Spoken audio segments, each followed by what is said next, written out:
Buonasera a tutti, benvenuti a questa serata Onebu dedicata alla storia della Sardegna. Questa sera per i nostri amici ascoltatori abbiamo ospite dal Piemonte uno studioso, un medico che si è dedicato anche alla nostra storia, Gioele Sasso, dottor Gioele Sasso, che Piacere. ringrazio anzitutto per aver accettato il nostro invito. Ti ringrazio tu, tra È stato un l'altro. piacere mio, è stato un piacere, grazie a voi dell'invito più che altro. Bene, bene, ci fa molto piacere. Stasera parleremo della bandiera sarda. Ho ascoltato, ho avuto modo, ho avuto il piacere di ascoltare una tua relazione su questo argomento, sei riuscito ad appassionarmi, quindi il fatto che ti ho invitato vuol dire che sei stato coinvolgente. Quindi parleremo per un'oretta della bandiera sarda. Ringrazio naturalmente tutti i nostri soci Onebu, diciamo gli amici della nostra associazione, tutti coloro che ci seguono su Facebook, su YouTube, nei vari gruppi. Tra l'altro abbiamo anche delle associazioni sia in Italia che all'estero che ci seguono e quindi ringrazio anche loro per la partecipazione. Bene, direi di mandare la sigla e iniziamo la nostra serata.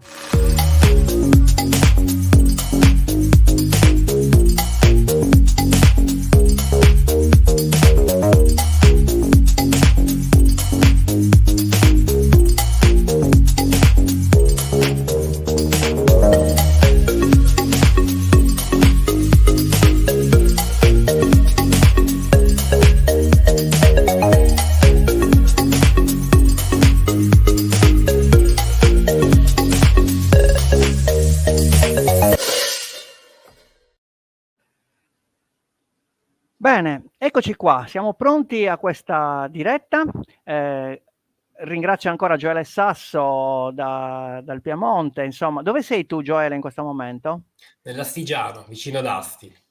Ah, vicino ad Asti, benissimo. Ti ringrazio di aver accettato l'invito. Oggi ci parlerei di un argomento che ci sta particolarmente a cuore, la bandiera sarda. Noi qui abbiamo tanti dibattiti sulla nostra bandiera, un elemento identitario, diciamo, che ci divide per certi versi, ma poi quando si tratta di parlare della Sardegna, ci riunisce di nuovo in un'unica entità, in un'unica identità. Gioele, allora, la prima cosa che ti chiedo sulla bandiera, la prima questione è: com'è che ti sei appassionato a questo argomento? Com'è che ti è saltato in testa un piemontese insomma, di affrontare la questione della bandiera sarda?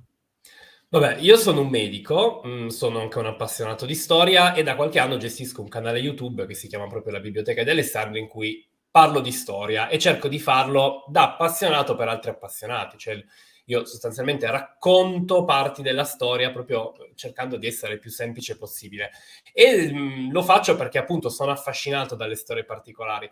Ora, la bandiera della Sardegna, io ve lo dico da esterno alla Sardegna, è probabilmente l'unica bandiera regionale che credo che tutta Italia sappia riconoscere, perché mediamente credo che quasi tutti noi sappiamo a malapena riconoscere la bandiera della nostra regione e quella della Sardegna. Forse c'è quella della Sicilia, che è un pelo conosciuta, ma tutte le altre sono, credo, del tutto sconosciute. E casualmente avevo letto di una polemica legata proprio alla bandiera, alla posizione della benda che c'è sopra le teste dei quattro mori, e da lì sono partito, sono andato poi a informarmi, ho letto e ho scoperto che appunto al di là di tutte le polemiche che ci sono proprio sulla sua origine, le varie versioni, ci sono poi delle storie molto interessanti che in qualche modo raccontano con le loro varie versioni vari momenti della vita della Sardegna, dal periodo dei giudicati, le lotte contro i pirati musulmani, l'arrivo degli aragonesi, gli spagnoli, poi a loro modo anche l'arrivo dei Savoia e poi in tempi più recenti anche le spinte indipendentistiche che ci sono state, insomma. Ecco sì, qui hai già spalancato un portone sull'argomento perché, noi in Sardegna abbiamo un'altra questione molto dibattuta, il fatto che la nostra storia, non sia trattata nei libri scolastici. Cioè noi affrontiamo i comuni, le signorie, sappiamo tutto di Lorenzo dei Medici, però, molti nostri ragazzi, quando parliamo dei giudici, ci chiedono: ma i giudici perché erano in tribunale, non c'erano i sovrani da voi? Ecco, quindi è una questione un po' aperta e stiamo cercando di spingere la storia della Sardegna, almeno in Sardegna, anche se dovrebbe essere, visto che noi siamo italiani, dovrebbe essere divulgata, diciamo, nei testi di tutta Italia, però se già nel programma scolastico ci fosse qualche indizio che ci fa appassionare su questa storia, saremo ben contenti. Quindi, Credo che sia una parallelamente... cosa abbastanza comune in realtà, nel senso che Mm. la storia del Medioevo in Italia è sempre stata molto raccontata a partire dall'epoca di massimo splendore, cioè appunto dalle signorie, in cui la Sardegna già non aveva più i giudicati perché era già stata inglobata dagli aragonesi. Però lo dico anche da piemontese, non si parla mai ad esempio del Medioevo piemontese che ha visto tantissime entità, tra cui la Repubblica Astigiana, che era molto grande all'epoca, perché l'unica cosa che si parla di quel periodo è la lotta per le investiture. Insomma, si Ecco. fa grossi argomenti, ci si perde che ci sono, anche perché il Medioevo è lunghissimo, sono 1000 anni, ci si perde che ci sono tantissimi argomenti interessanti, tra cui appunto i giudicati, di cui non si parla mai ed è un peccato perché è una storia molto interessante. Anche lì, perché è una delle cose che mi piace sempre dire, al netto della storia in sé, del nome del giudice, del nome del giudicato, è bene capire come tutte le varie cose siano legate, perché i giudicati iniziano non per una cosa insita alla Sardegna, ma per un cambiamento di tutto il bacino del Mediterraneo e che si riflette sulla Sardegna. E questo è interessante. Ecco, proprio a proposito di questo dettaglio che stai raccontando, mi capita spesso, chiacchierando con gli amici, di questioni storiche, pochi in Sardegna, sanno che quando crollò il Sacro Romano Impero d'Occidente, i sardi, quasi non se ne accorsero, nel senso che loro, rimasero ancorati a Bisanzio, e quindi la cultura bizantina che si è diffusa nella nostra isola, ci ha un po' isolati dalla penisola. Quindi forse questa questione dei giudicati è nata proprio da questo isolamento, cioè dovendo gestire da Bisanzio, che era così lontana, una terra quasi autonoma, si sono formate delle strutture amministrative interne.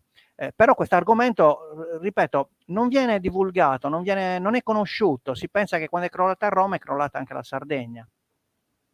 Sì, perché lì è proprio un pensiero, c'è quest'idea che è un po' della vecchia storiografia, che il 476 d.C. crolla l'impero romano d'Occidente sia un cataclisma epocale. Ma all'epoca se ne accorsero più o meno, nel senso che di invasioni ce n'erano da anni, pezzi dell'Occidente che ormai facevano parte di stati barbari, passatemi il termine, era da tempo. L'impero romano esisteva ancora per loro, cioè noi lo chiamiamo impero bizantino, ma loro si definivano, ma si sono definiti fino alla fine, fino al 1452 si sono definiti imperatori dei Romani. Basileus Ton Romanion, imperatore dei Romani, non si sono mai definiti bizantini, una cosa successiva. La Sardegna, come altre parti, farà parte di quell'impero prima d'Oriente, rimasto unico impero romano per tanto tempo. Giustiniano, nel VI secolo, riconquisterà una parte di quello che un tempo era l'impero romano d'Occidente, addirittura arrivando nella parte meridionale della Spagna, e sarà poi perso solo con l'arrivo degli arabi. La Degli arabi, sì. Sardegna, a differenza della Sicilia, non verrà conquistata dagli arabi, rimarrà una parte formale dell'impero bizantino, però è facile rendersi conto come la Sardegna è parte dell'impero bizantino. Fino all'epoca di Carlo Magno, teoricamente c'era anche la zona di Ravenna, pochi anni prima, poi c'era qualcosa nel sud Italia, però ormai l'impero era tutto spostato verso Oriente, quindi la Sardegna completamente isolata, ad un certo punto si dà un governo proprio, perché sì, i bizantini ci sono, ma non ci sono più, non si fanno sentire, non aiutano, e a quel punto se il ciel non ti aiuta, ti aiuti da solo, insomma. Ecco, rimane da stabilire il motivo per cui questa suddivisione nei vari giudicati, poi magari ci darei qualche nota, è avvenuta sostanzialmente pacificamente, cioè non ci sono state grandi guerre che possano testimoniare, diciamo, dei signorotti che cercano di conquistare un territorio particolare, nello specifico i 4 giudicati. È stata più che altro un'amministrazione condotta da pochi signori, ma non in maniera cruenta. Probabilmente c'era uno scambio reciproco con il popolo. Sì, non è che ne sappiamo tantissimo, Mm, nel senso che, ad esempio, non sappiamo quando sono diventati i giudicati, perché mm, nei testi più antichi si parla di un giudice, però lì mm, parliamo sempre di lettere, di scritti che tante volte non sono in Sardegna ma arrivano da fuori, si parla mm. sempre di un giudice. Poi ad un certo punto, adesso vado a memoria, comunque mi sembra attorno all'860, Sì, l'epoca di Carlo 865. Magno, sì, siamo in quelle Sì, date. qualche anno dopo sì. Improvvisamente un papa, peraltro scrivendo una lettera in cui si lamenta del fatto che si sposino fra di loro, vediamoci cioè immaginatevi da cosa gli storici riescono veramente a trarre informazioni, improvvisamente un papa parla di giudici al plurale e da lì Mm. allora si capisce che forse lì la suddivisione era stata fatta. Però come fisicamente sia avvenuta non si sa moltissimo, non si hanno notizie giusto di grandi guerre, di campagne di conquista. È anche vero che la suddivisione che si era creata tra i quattro giudicati, poi se vuoi c'era anche l'immagine poi dei quattro giudicati, era una suddivisione che in qualche modo era anche una suddivisione territoriale. Adesso voi siete più esperti di me di geografia della Sardegna, ma in qualche modo ognuno dei quattro giudicati copriva una zona anche diversa dal punto di vista sia commerciale, ognuna si orientava in un senso diverso, ma anche dal punto di vista proprio del territorio. Quindi Sì, probabilmente anche per quello non sono entrati molto in competizione. la metto questa immagine. Eccola. Poi diciamo anche una cosa, sicuramente un po' di competizione ci sarà stata, la Sardegna proprio per quello che dicevamo, cioè di essere nata nel momento in cui perde un grosso protettore, cioè l'impero, ha più che altro bisogno di difendersi da quello che può arrivare dall'esterno, ha bisogno di difendersi dai pirati arabi che dopo aver conquistato il Nord Africa nella spinta iniziano con le loro navi, sbarcano in Sicilia, occupano la Sicilia, sbarcano nel sud Italia, iniziano a razziare in tutto il Mediterraneo occidentale, perché qua, vabbè, in Piemonte ovviamente non c'è il mare, ma poco più a sud, in Liguria o in Provenza, ci sono ancora tutte le torri di avvistamento che servivano quando arrivavano i pirati saraceni, come li chiamavamo noi, che arrivavano magari dall'Africa o dalla Spagna che era stata conquistata. Quindi i sardi, diciamo che avevano più che altro necessità di difendersi dall'esterno. Ah, poi senza dimenticarsi anche dei potentati italiani che un pensiero di conquistare la Sardegna, così come la Corsica, che dal punto di vista commerciale erano importantissimi, se lo sono sempre fatto, a cominciare da Genova e poi da Pisa, E che sarà Pisa. quella che Sì, poi io direi effettivamente... appunto di focalizzare la nostra attenzione proprio, proprio sulle questioni Pisa-Genova e difesa della Sardegna dai pirati saraceni. Ecco, come la possiamo strutturare questa storia della bandiera sarda? Nel senso, quali origini possiamo dargli secondo i tuoi studi, secondo le tue ricerche? È una domanda un po' da $1.000.000, come si dice, nel Mm, senso che non esiste una risposta a questa domanda. Esistono due teorie. Due teorie che hanno un difetto. Una, che è quella più accettata dagli storici, vede un'origine esterna alla Sardegna, cioè in Spagna. E una, che è quella meno accettata dagli storici, vede un'origine interna alla Sardegna, quindi una nascita in Sardegna o comunque in Italia. È ovvio che per motivi anche un po' campanilistici molti preferiscano la versione della nascita in Italia, che se possiamo dire è anche molto interessante per la leggenda che si è venuta a creare e che peraltro nasce proprio intorno all'anno 1000. Cioè, secondo questa teoria, la bandiera della Sardegna sarebbe nata tra il 1000 e il 1030 d.C., quindi insomma attorno all'anno 1000. E come giustamente dicevi, c'entrano i pirati musulmani, c'entra Pisa, c'entra Genova e tutto il resto. Vorrei fare solo una premessa prima, che è importantissima. Se mm. voglio di mettere la prima immagine, Sì. ok, queste sono due versioni diverse della bandiera ed è una cosa da cui partire. Molti sardi sono abituati, li ho letti anche poi nei commenti al mio video, dicono la versione a sinistra della bandiera, che per intenderci era la bandiera della Sardegna quando ero piccolo io, fino credo all'inizio del 2000, credono che quella sia la versione corretta, cioè con la benda sugli occhi, e che quella di destra, che è quella attuale, sia invece la versione modificata. Qualcuno addirittura dice modificata perché è più politically correct non avere la benda sugli occhi, ma averla in testa. In realtà non è vero, perché la versione a destra è la versione più corretta, nel senso che storicamente, quando troviamo nei documenti del 1300, 1500, 1600 la bandiera di Sardegna è più o meno quella di destra, comunque con la benda in alto, mai con la benda sugli occhi. È una cosa molto più tardiva quella della benda sugli occhi e quindi è un errore. Quella di destra è quella più corretta. Ora, Perfetto.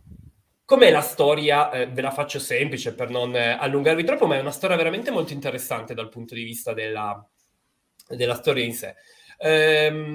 Come vi dicevo, attorno all'anno 1000 la Sardegna era preda di pirati che passavano dalla Sardegna, talvolta pensavano anche di sfruttare la Sardegna per farne una base per le proprie conquiste, anche perché magari la Sardegna in sé, diciamolo, non era ricchissima, ma era una base perfetta per andare ad attaccare in Italia e lì di ricchezze ce n'erano e come. Uno di questi pirati, che peraltro ha una storia particolare perché lui non era arabo, ma era uno slavo catturato dagli arabi nei Balcani, portato come schiavo in Spagna, all'epoca la Spagna o all'Andalusia era un dominio musulmano, qua si era affrancato, era diventato uno schiavo liberato, era una persona intelligente e preparata e aveva progressivamente scalato la scala sociale ed era diventato, potremmo dire, un nobile. Questo nobile ad un certo punto si chiamava Musetto, meglio, viene chiamato dalla storiografia italiana Musetto o Museto, il suo vero nome era Mujahid al-Amiri, ovviamente il nome arabo, il nome slavo, non è sopravvissuto. Ad ogni modo, questo Musetto ad un certo punto approfitta del caos che si viene a creare in Spagna, perché attorno all'anno 1000 quello che era l'Emirato di Al-Andalus, quindi la Spagna musulmana, ha un periodo di guerre civili, in cui, come sempre capita in quel periodo, ognuno dei vari potentati si prende il suo dominio e se lo gestisce. Questo Musetto decide di investire tutti i soldi che aveva in quel momento nella creazione di una flotta. E cosa fare con quella flotta? Andare a razziare. E dove parte? Lui aveva una base che si trovava nella zona di Valencia, ma aveva occupato anche le Baleari, decide di muoversi verso Oriente e andare ad attaccare l'Italia. Ma dato che ha bisogno di una base un po' più vicina all'Italia, la prima cosa che fa è andare a prendersi una base in Sardegna. Se voglio di mettere la mappa dei giudicati, a parte che voi non avete bisogno di una mappa della Sardegna, perché ovviamente la conoscete bene, bene, tra il 1004 e il 1015, non sappiamo la data esatta, la prima cosa che fa è raggiungere dei 4 giudicati quello di Torres, in particolare proprio Porto Torres. Arriva, prende di sorpresa il giudice, prende di sorpresa la guarnigione, sbarca i suoi uomini, catturano la fortezza, uccidono il giudice e la occupano. E nelle settimane successive occupa tutta una serie di porti e fortezze lungo la costa che gli serviranno proprio per controllare il territorio.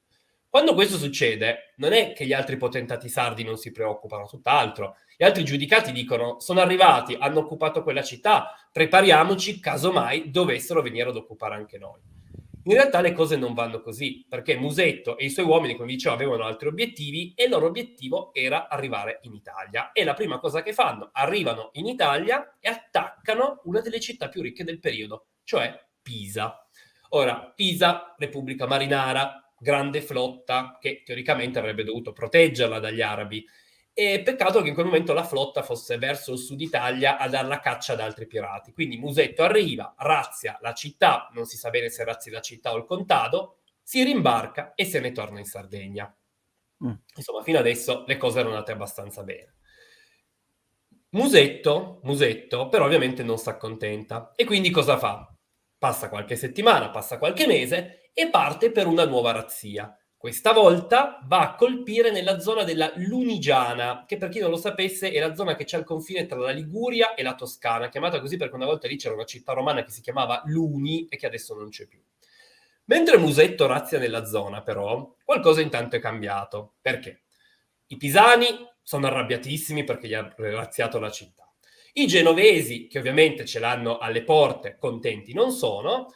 Pisani e genovesi non si possono vedere ovviamente perché competono per le stesse rotte commerciali, ma secondo quello che racconta la tradizione, quello che racconta la leggenda, il Papa riesce a metterli d'accordo e gli dice: fate un'alleanza, unite le vostre navi, colpite Musetto e lo distruggete. E per dargli una protezione divina a questa missione, gli dà una bandiera, un vessillo, e quel vessillo è il vessillo di San Giorgio. Come è fatto il vessillo di San Giorgio? È una bandiera bianca con una croce rossa sopra, che è la base della vostra bandiera, secondo questa tradizione. Per intenderci, la bandiera di San Giorgio è la bandiera dell'Inghilterra, è la bandiera della Repubblica di Genova, difatti i genovesi poi la manterranno, ma insomma, questa, ripeto, è una leggenda, non ci sono molte prove da questo punto di vista. Ad ogni modo, i genovesi e i pisani riescono a battere Musetto, che riesce però a scappare in Sardegna, e dato che i genovesi e i pisani, da loro, grandi repubbliche marinare, ricchi e potenti, pensavano di poter far tutto loro e non si accordano con i sardi, Musetto ce la fa. È più veloce, le sue navi sono più veloci, torna in Sardegna e si rinchiude lì. A questo punto sembra che sia tutto a posto. No, perché Musetto fa chiamare altre navi, altri uomini e riparte con le razzie. A questo punto finalmente i pisani capiscono che se vogliono aver ragione di un pirata che si trova in Sardegna, forse sarebbe il caso di mettersi d'accordo con i sardi, che ovviamente erano ben contenti di avere l'aiuto di qualcuno che gli desse una mano a cacciare questo pirata, che tanto contenti di averlo alle loro coste non ce l'avevano.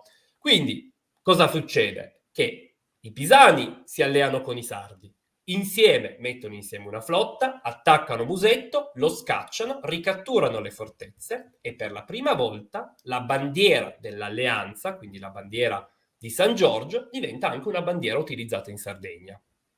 Manca un pezzo, mancano le 4 teste di Moro. Mancano le teste di Moro, esatto. Esatto, perché il nostro Musetto se l'è un po' legata al dito sta storia, e negli anni successivi addirittura vende parte dei suoi territori in Andalusia, che poi non è in Andalusia, nella zona di Valencia, e si finanzia delle nuove flotte e torna più volte ad attaccare la Sardegna, l'Italia. Alla fine, invecchiato, addirittura si va a fermare nel Lazio e, visto che ormai vogliono toglierselo dalle scatole, cosa succede? Pisani e ancora una volta i sardi si alleano, attaccano la flotta di Musetto e questa volta, dopo tanti tentativi, riescono a catturarlo. Secondo la tradizione, cosa fanno? Gli tagliano la testa per dimostrare di essere finalmente riusciti, la piazzano su una picca e la portano in giro per mostrare di essere finalmente riusciti a fermare questo pirata.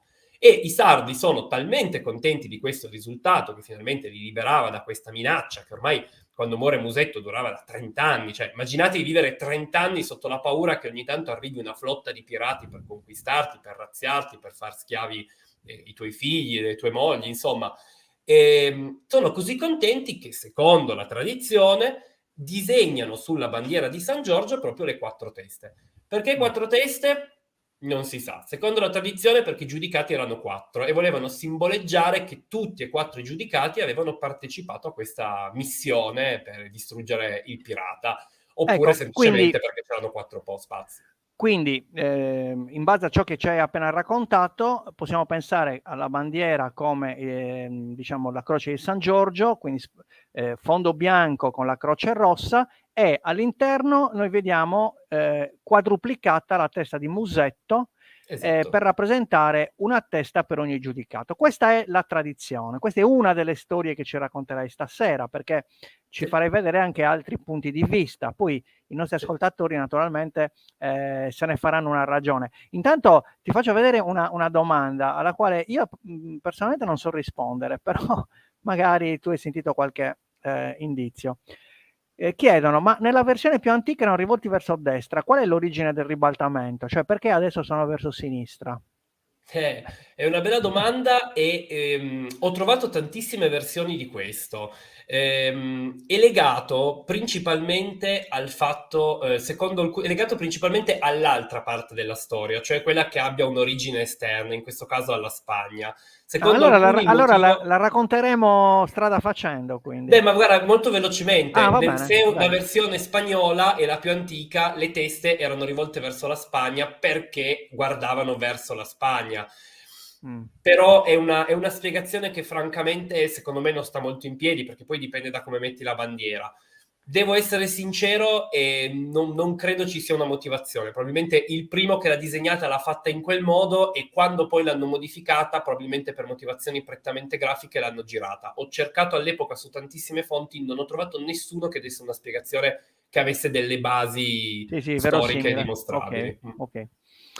Va bene, allora andiamo avanti. Siamo fermi a questo musetto che è stato catturato, decapitato e insomma ha fatto una brutta fine. In Giustamente che... qualcuno dice quindi Musetto era un Moro, ovviamente no perché era di origine slava, però diciamo che per loro tutti i musulmani venivano chiamati Mori o Saraceni, che Sì, Saraceno è un termine antichissimo che si rifà addirittura agli arabi proprio nella penisola araba, quindi erano dei termini generici per definire tutto lì. bene. Allora, in questo momento in che anno siamo? In questo momento siamo nel 1040, grosso modo, tra il 1040. 1040 e il 1050, sì. Ascolta, siccome questo è il periodo proprio dove anche la Chiesa fa un'operazione, diciamo, di cristianizzazione con le chiese romaniche in Sardegna, sai, noi in Sardegna abbiamo delle chiese romaniche fantastiche. Mm. Siamo nel periodo dei condages, cioè dei registri che venivano tenuti nelle aziende, diciamo, dei monaci, dove riportavano insomma tantissimi dati, tantissime notizie. Hai avuto modo di leggere qualcuna di queste notizie anche nei Condages oppure sono altre fonti? Io non so No, se no. parlassero dei mori, delle bandiere, insomma, quelli erano dei registri contabili, quindi In realtà erediti. no, perché questa storia che vi ho raccontato è quello il problema per cui gli storici ritengono che non sia reale. Questa storia che vi ho raccontato compare per la prima volta alla fine del XIX secolo e Mm, secondo gli storici non ha una base, è stata creata ad arte al contrario, cioè si parte dalla bandiera e si è mm. cercato nella storia una giustificazione per quella bandiera. Cioè, io ho una Ah, bandiera con una croce di San Giorgio e quattro teste di Moro. Allora, sapendo che c'era stata la storia di Musetto, che invece è storicamente accertata, questo è assolutamente vero, vado indietro nel tempo. Ed è anche abbastanza facile, perché la croce di San Giorgio era il simbolo di Genova, ma era molto utilizzata come croce marinaresca per dimostrare la forza della Repubblica Marinara. Sarà poi utilizzata anche successivamente perché era un modo di dire quella nave è sotto la protezione, da una parte religiosa di San Giorgio, ma in generale anche della Repubblica di Genova. E quindi a volte i pirati non l'attaccavano perché temevano poi di avere una risposta da parte della Repubblica. Quindi all'epoca quella bandiera circolava e come. Però da lì a dire che quella bandiera abbia portato a questa bandiera qua è un po' più mm. complicato.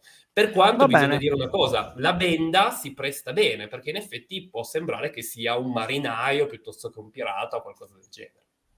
Va bene, allora andiamo avanti, vediamo un po' come si svolgono poi i fatti dopo Musetto. Beh, sì, in realtà bisogna fare un bel salto in avanti, di quasi 100 anni, Mm. dalla morte di Musetto in realtà di una cinquantina d'anni, perché la teoria che invece abbia un'origine esterna, abbia un'origine spagnola, inizia alla fine dell'undicesimo secolo, quindi nel 1094.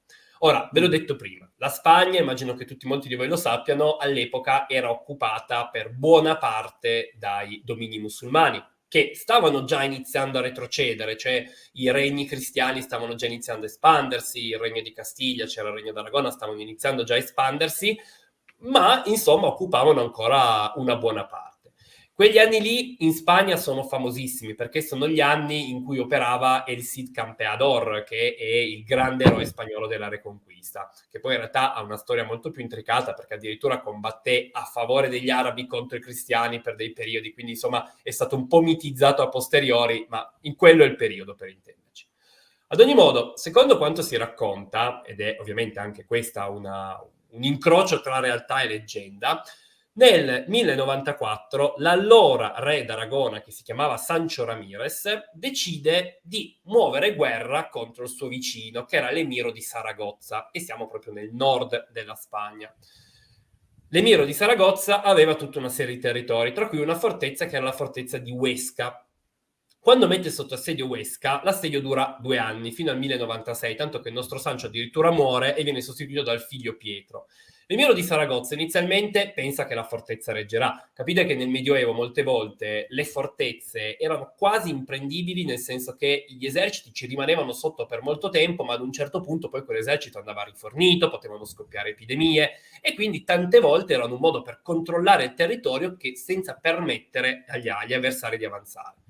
Dopo 2 anni però che l'assedio continua, con la città che a un certo punto si arrenderà anche, l'Emiro di Saragozza decide di mettere insieme un esercito e di attaccare il suo avversario, anche perché sulla carta è più forte. E così si arriva ad uno scontro. Ora, secondo gli storici, quella battaglia del 1096 fu vinta dagli aragonesi perché avevano delle truppe migliori. In effetti da questo momento in poi la Reconquista andrà avanti perché i cristiani hanno truppe, potremmo dire, tecnologicamente più avanzate, è un termine forse così, però comunque più avanzate. Tattiche migliori, migliori armi pesanti, eccetera. Secondo invece la leggenda, quando arriva l'esercito di Saragozza, Pietro e gli aragonesi sono in netta inferiorità numerica e iniziano a retrocedere perché questo esercito di Saragozza è guidato da 4 principi che in qualche modo riescono a comandarlo al meglio e stanno sconfiggendo i cristiani. Ad un certo punto, questa è la leggenda, appare un cavaliere misterioso che porta al braccio uno scudo bianco con la stella rossa sopra, si lancia da solo contro gli avversari, nessuno riesce a fermarlo, fa strage di mori, arriva il primo principe e gli taglia la testa, poi si rinfila di nuovo in mezzo all'esercito moro, nessuno riesce a fermarlo e alla fine li uccide tutti e 4 tagliando a tutti e 4 la testa. Perché poi ovviamente finisce la battaglia, i musulmani di Al-Andalus vanno in rotta, i cristiani vincono la battaglia, vanno a cercare questo cavaliere misterioso che era apparso dal nulla e ovviamente è sparito. E la giustificazione che si danno è quella che sarebbe stato addirittura lo stesso San Giorgio che era apparso e li aveva portati alla vittoria. Da qui appunto lo scudo. Che sia verosimile ovviamente non lo è questa storia, ma che sia avvenuto veramente in quel periodo oppure no, però era una leggenda che una 70-80 anni dopo inizia a circolare in Aragona. E quindi ad un certo punto, e lo sappiamo perché abbiamo delle rappresentazioni, intorno al 1200, fine 1100, inizio 1200, iniziano a comparire in Aragona, nelle bandiere dei vari corpi militari, passatemi il termine, nel Medioevo non c'erano corpi militari, però insomma la varia organizzazione dell'esercito, inizia a comparire per la prima volta una bandiera molto molto simile a quella della Sardegna. Ha già la croce in mezzo bianca, ha le 4 teste, non hanno un fazzoletto in testa, ma hanno una corona, ma per il resto è assolutamente identica. E ripeto, questo ce l'abbiamo già rappresentato. Queste 2 immagini che stai facendo vedere sono leggermente successive e ci mostrano, ovviamente a questo punto uno si può chiedere, ho capito, ma adesso abbiamo una bandiera in Spagna, in Aragona nel 1200, come arriva in Sardegna questa bandiera?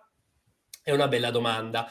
In realtà ci arriva perché nel mentre, da Musetto sono ormai passati 150 anni, la Sardegna ha perso ormai buona parte della sua autonomia, perché i pisani, che prima erano arrivati come amici, ad un certo punto iniziano a cercare di prendere il controllo della Sardegna, così come i genovesi stavano facendo della Corsica, e progressivamente avevano ridotto il territorio controllato dai sardi, dai vari giudicati, strappando sempre più territorio, tant'è che sostanzialmente l'ultimo giudicato a essere sopravvissuto era quello di Arborea.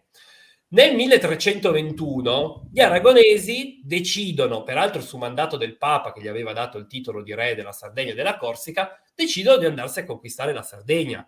Non è una guerra breve perché devono combattere contro i sardi, devono combattere contro i pisani, insomma è una guerra molto lunga che dura 40 anni, ma alla fine gli aragonesi ce la fanno, conquistano la Sardegna e ovviamente insieme agli aragonesi arriva anche proprio la bandiera con le 4 teste di Moro, che per qualche motivo che non sappiamo, progressivamente inizia ad essere sempre meno associata all'Aragona, anche perché non era la bandiera d'Aragona, Gli aragonesi utilizzavano una bandiera che è fatta gialla con delle righe rosse, non usavano più quella la bandiera d'Aragona e iniziano invece a utilizzare questa bandiera per indicare la Sardegna. Quello che si vede nell'immagine sulla destra, quell'uomo che tiene quella bandiera in alto, è Don un'immagine molto Pedro. interessante. Cosa? Don Pedro. Sì, è un'immagine molto interessante perché è un piccolo pezzo di un grosso disegno che rappresenta il corteo funebre di Carlo V, che magari molti di voi lo conoscono. Carlo V era il sovrano su cui impero non tramontava mai il sole, che era re di Spagna, imperatore del Sacro Romano Impero, insomma siamo all'inizio del 1500. Quello era il corteo funebre rappresentato, e a questo corteo funebre tutti i vari possedimenti di Carlo V avrebbero mandato un loro rappresentante, almeno così era stato mostrato, con un cavallo e una bandiera, e questo sarebbe il rappresentante della Sardegna. È indicato in alto, è scritto. A noi non interessa se sia vero o non è vero, ma quello che ci interessa è che nel 1500 quella per loro era la bandiera della Sardegna. Quindi ormai non era più la bandiera fatta dagli aragonesi, ma era diventata la bandiera della Sardegna. E questo è interessante, proprio perché ci fa vedere che a quel punto ormai è accettato. Se fosse accettato anche dal popolo non lo sappiamo, perché comunque ci dimentichiamo che la Sardegna delle sue bandiere ne aveva già. Ad esempio, il Giudicato d'Arborea aveva una bellissima bandiera ma in realtà io girando per la Sardegna ogni tanto in giro l'ho vista, la bellissima bandiera con l'albero con le L'albero radici in legno. del radicato, sì. Esatto, esatto, quella era la bandiera del Giudicato d'Arborea, quella invece era proprio una bandiera assolutamente autoctona. Ad ogni modo, sicuramente nel 1500 quella bandiera era diventata la bandiera della Sardegna.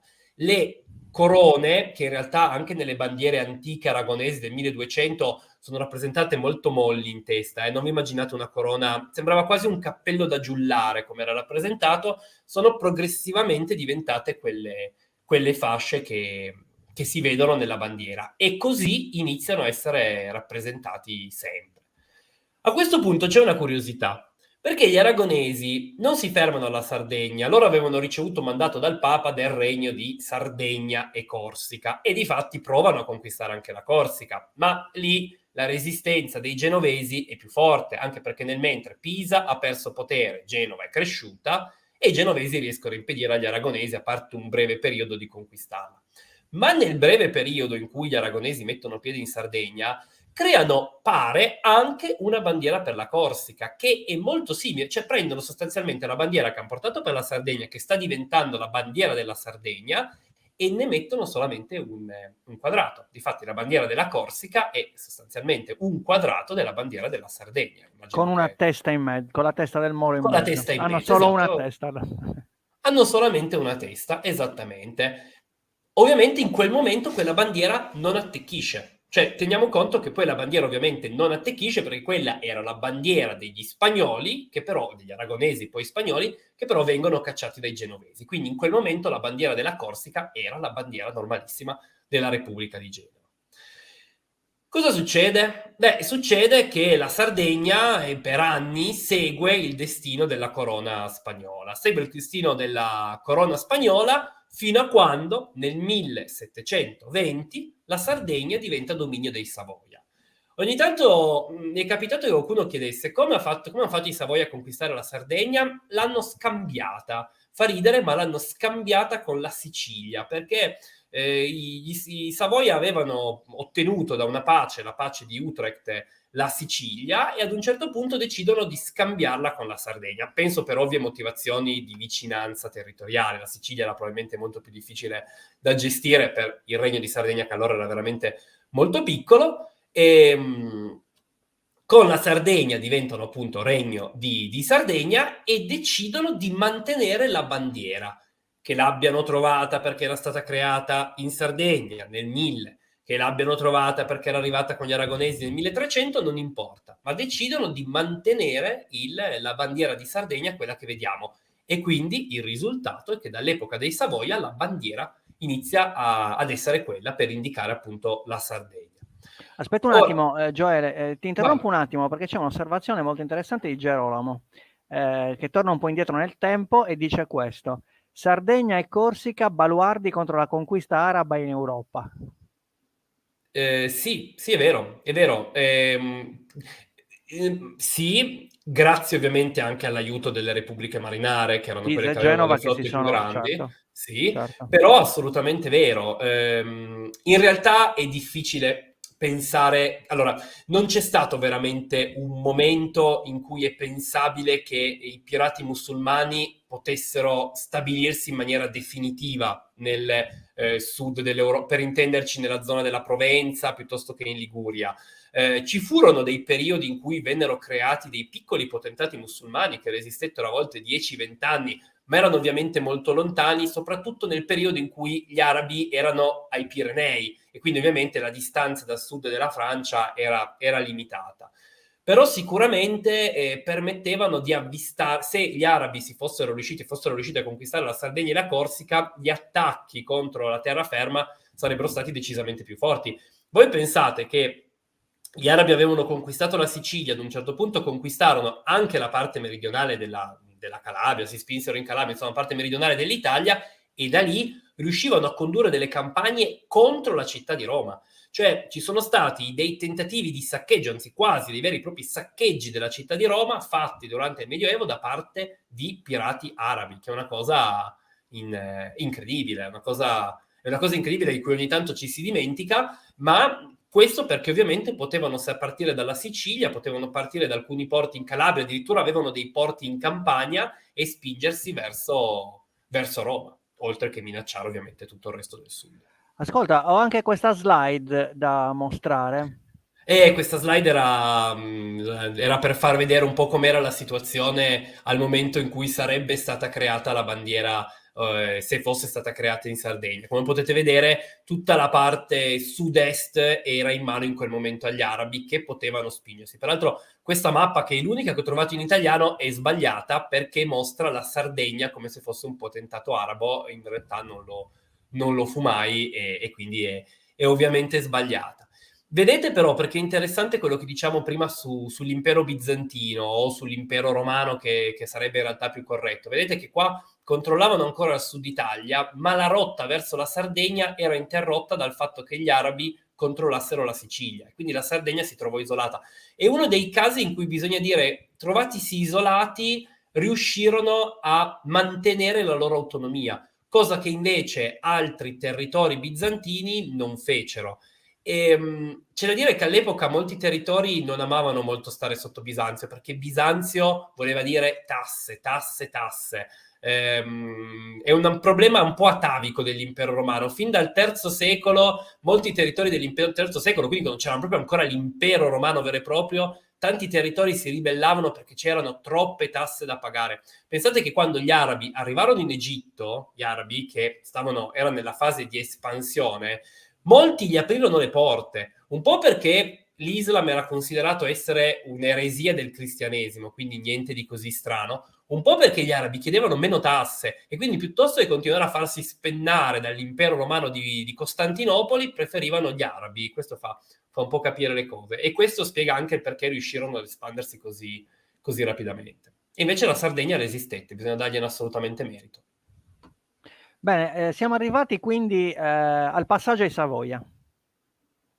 Siamo Sì, nel fine si 600, passa in inizio del Savoia. 700, sì. Esatto, come correttamente viene detto, i Savoia acquistano, cioè ottengono la Sardegna e in quel momento diventano regno, perché non dimentichiamoci, ogni tanto lo definiamo regno dei Savoia, ma era il regno di Sardegna. Formalmente la Sardegna era parte del regno, cioè era la parte Questa centrale del è una regno. questione che in Sardegna sta molto a cuore a tanti, nel senso che dicono sì, ma il Regno d'Italia in effetti è una traslazione del Regno di Sardegna. Il Regno di Sardegna di colpo è Mm, diventato Regno d'Italia, ma in no. effetti In così. realtà no, perché non è una traslazione, perché il regno di Sardegna, allora, diventa cioè riacquisisce un titolo che nel Medioevo esisteva, quello di Regno d'Italia. Poi non ci sono eticamente mai, quasi mai stati dei re autonomi d'Italia, ma è un titolo che originava dal regno longobardo che in realtà esisteva, anche se all'epoca il regno d'Italia era principalmente limitato alla parte nord della penisola in epoca medievale. Però è curioso perché invece in epoca romana l'Italia era la parte centro-meridionale della penisola, quindi insomma è un'unione di varie cose. Però sì, i Savoia diventano regno grazie al Regno di Sardegna. Regno di Sardegna, anzi Regno di Sardegna e Corsica originariamente, poi la Corsica era stata staccata, e come vi dicevo prima era stato creato proprio per permettere agli aragonesi di conquistarla. Quindi la storia è sempre molto curiosa da queste parti. Ad ogni modo, i Savoia acquisiscono la Sardegna, per un'ottantina d'anni sostanzialmente se ne disinteressano, basta che la trattano come fosse una colonia, cioè diciamolo chiaramente, i Savoia per 80 anni trattano la Sardegna come se stessero parlando, non so, di una colonia ai Caraibi sostanzialmente. Prendono le tasse, prendono quello che arriva, del resto non gli importa. Poi arriva Napoleone. Arriva Napoleone, fa la sua campagna d'Italia, la prima, fa la seconda campagna d'Italia, i Savoia si trovano improvvisamente a non avere più il loro territorio in Piemonte e quindi scappano e si ricordano a quel punto che loro hanno un altro territorio fuori dal Piemonte, che è proprio la Sardegna. E quindi all'inizio dell'Ottocento i Savoia, protetti dalle navi inglesi, dalla marina francese, cioè le navi inglesi li proteggono dalla marina francese, arrivano in Sardegna e improvvisamente si ricordano di avere anche quest'isola. Cosa che credo che i sardi non apprezzassero particolarmente, perché se fino a quel momento erano stati lasciati abbastanza a loro stessi, i Savoia da quel momento vogliono riorganizzare la Sardegna secondo i loro dettami, imporre le leggi del regno e tutto il resto. E la cosa ovviamente viene vissuta giustamente come una perdita di autonomia. E questa cosa rimarrà anche quando poi nel 1815, 1814 in realtà, dopo la caduta di Napoleone, i Savoia torneranno a rioccupare il Piemonte. Ma ormai la Sardegna era diventata parte integrante del regno. Fa ridere che la Sardegna fosse parte integrante del regno di Sardegna, in effetti. Ecco. Bene, sì, qui mi segnalano allora Gianni Garbatti, che tra l'altro è presidente dell'Associazione dei Sardi di Madrid, che saluto, ciao Gianni, scrive: era il regno di Sardegna che diede la corona ai Savoia. Sì, era Perché in il commento che effetti avevo letto prima, sì. sì, Non erano sì, erano un ducato in realtà, erano un ducato. C'è da dire una cosa, che in realtà è vero che la corona di Sardegna che dà il regno, ma è vero che in realtà i Savoia vennero riconosciuti regno nel trattato di pace, cioè era una clausola del trattato di pace che gli aveva dato la Sicilia che venissero riconosciuti come regno, poi è diventato regno di Sardegna, però era solo trovare una giustificazione, tra virgolette, araldica per riuscire ad avere un titolo di regno, cioè si cerca una giustificazione. Se vogliamo fare un paragone un po' più recente, quando l'Italia nel 1936 conquista l'Etiopia, viene dichiarata la nascita dell'impero. Ufficialmente l'impero italiano era perché avevamo acquisito l'impero etiope, quindi Vittorio Emanuele III era imperatore d'Etiopia, ma credo che nessuno l'abbia mai chiamato imperatore d'Etiopia, era imperatore dell'impero d'Italia, per intenderci. ecco. Bene, allora siamo arrivati quindi agli albori del Novecento. In questo momento la benda quindi si trova sopra la fronte, non è ancora stata abbassata. Quando è successo il momento? Non lo sappiamo, nel senso che a un certo punto inizia a comparire la benda sugli occhi e poi ancora successivamente le orecchie iniziano a sembrare degli orecchini. Non sappiamo perché sia avvenuto esattamente. Ci sono due versioni. La versione più semplice è che a un certo punto da qualche parte qualcuno si sia sbagliato, abbia abbassato sempre di più la benda, la fascia, ad un certo punto sia sembrata una benda, anche perché insomma parliamo ancora di epoche in cui tante volte le cose venivano ovviamente disegnate a mano e questo errore è iniziato a ripetersi. C'è un'altra versione anche affascinante che dice che invece ad un certo punto furono i sardi a mettere la benda sugli occhi come dimostrazione del fatto che non accettavano il dominio dei Savoia. Non c'è modo di sapere in questo caso quale sia la versione corretta, quale sia la versione esatta. Sono potenzialmente giuste tutte e due, non lo sappiamo. Bene. Però questo è.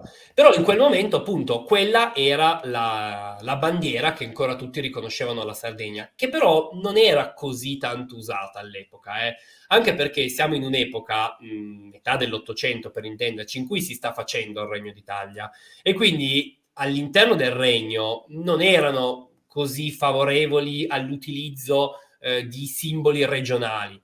Perché siamo ancora, diciamolo, anche adesso c'è ancora chi vorrebbe l'Italia non unita, ma all'epoca ovviamente la cosa era più forte e quindi l'utilizzo di simboli regionali avrebbe creato una certa divisione all'interno del Regno d'Italia, e quindi si preferiva utilizzare la bandiera italiana dell'epoca, quindi il tricolore con lo scudo dei Savoia in mezzo. E quindi cosa capita? Capita che alla fine dell'Ottocento rinasce un po' l'indipendentismo sardo. Nascono movimenti indipendentisti, nascono partiti che richiedono l'indipendenza, ma questo lo sapete meglio di me sicuramente, e sono proprio quei movimenti che riscoprono la bandiera e la riutilizzano come simbolo proprio della Sardegna. E secondo alcuni, proprio in quel momento viene inventata la storia di Musetto, perché non si sa da dove origini questa bandiera e quindi si decide di creare una storia che sia tutta sarda.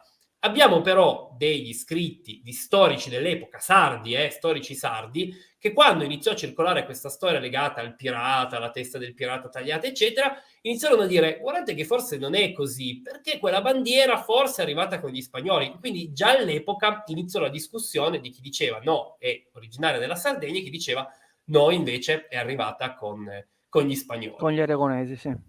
Sì, con gli aragonesi, con gli spagnoli. Ad un certo punto, appunto, diventa però, viene riscoperto ufficialmente come simbolo della Sardegna per tanti anni, mantenendo appunto il nuovo disegno, quello con la bandiera. Curiosamente, invece, vi faccio questo paragone, nel caso della Corsica, la bandiera corsa, che in questo caso sicuramente, ripeto, non è nata in Corsica, ma era stata creata dagli spagnoli, e su questo non ci sono discussioni invece, sulla bandiera della Corsica invece viene riscoperta quando la Corsica viene ceduta da Genova, a causa di un prestito non pagato, viene ceduta alla Francia. I patrioti corsi, tra cui Pasquale Paoli, che peraltro era conoscente della famiglia di Napoleone, insomma lì c'è tutta una storia. Pasquale Paoli, che è considerato uno dei grandi eroi indipendentisti della Corsica, inizia a riutilizzare quella bandiera perché dice, facciamola molto breve, né la bandiera di Genova né la bandiera francese, ma utilizziamo una bandiera che sia solo corsa. E visto che gli spagnoli sì, avevano conquistato un pezzo della Corsica, ma non è che erano stati particolarmente tanto lì e quindi non erano ricordati, i corsi decisero di utilizzare quella bandiera, che anche in questo caso, ripeto, sicuramente in questo caso non è originaria della Corsica. E invece appunto sulla Sardegna possiamo discutere. Poi vabbè, c'è l'ultimo passaggio, l'abbiamo detto prima, nel caso della Sardegna, una ventina di anni fa si decide di rimodificare la bandiera e di tornare alla benda sulla testa. Peraltro io me lo ricordo perché all'epoca, almeno al di fuori della Corsica, la cosa non venne minimamente spiegata dal punto di vista storico e quindi fiorirono le polemiche di chi diceva andate a modificare la bandiera perché per il politically correct, perché non volete mostrare delle persone di colore con una benda sugli occhi come fossero degli schiavi. In realtà non è così, cioè quale che sia la versione, che siano principi di andalusi, che sia un pirata, sempre tra l'altro proveniente da lì, in ogni modo non erano schiavi, la benda non ce l'avevano sugli occhi. Bene, è stato un excursus veramente interessante. Ci sono tantissimi commenti di amici che hanno, ecco, Elena che ci dice Gioele Sasso, è un piacere ascoltarlo. Ecco, in effetti hai reso facile la discussione, l'hai resa insomma semplice, pur mantenendoti quello che dicevo quando ci siamo visti prima della trasmissione. Riesci con un linguaggio divulgativo ad affrontare temi che insomma sono un po' ostici, tra l'altro sono fortemente dibattuti, quindi molte volte si alzano i toni e chi ne discute insomma si accapiglia e quindi alla fine non esce più una discussione costruttiva ma distruttiva e anzi che mostra l'arroganza degli studiosi, e di questo ti ringrazio. Bene, allora ormai sono le 8:05, quindi la nostra chiacchierata diciamo che volge al termine. Io ti ringrazio ancora Gioele per questa nostra serata, ringrazio tutti i nostri amici Onebu e tutti coloro che ci hanno ascoltato da fuori, anche i circoli che ci ascoltano dall'esterno, e ringrazio anche chi ci ascolterà in registrazione, perché non dobbiamo dimenticare che questa trasmissione rimarrà comunque in registrata sia su YouTube sia su Facebook, e quindi si avrà la possibilità insomma di godersela con calma.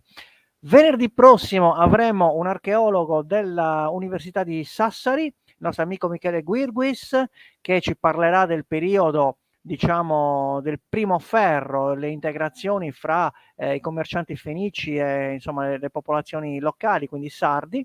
Quindi affronteremo il passaggio, diciamo, dall'età nuragica all'età dei fenici, e quindi sarà interessante anche perché Michele, anche lui ha un buon linguaggio divulgativo, nonostante sia un accademico, insomma, parla e si fa capire. Quindi ringrazio tutti, grazie Gioele, e Grazie a rimandiamo voi. la nostra sigla finale.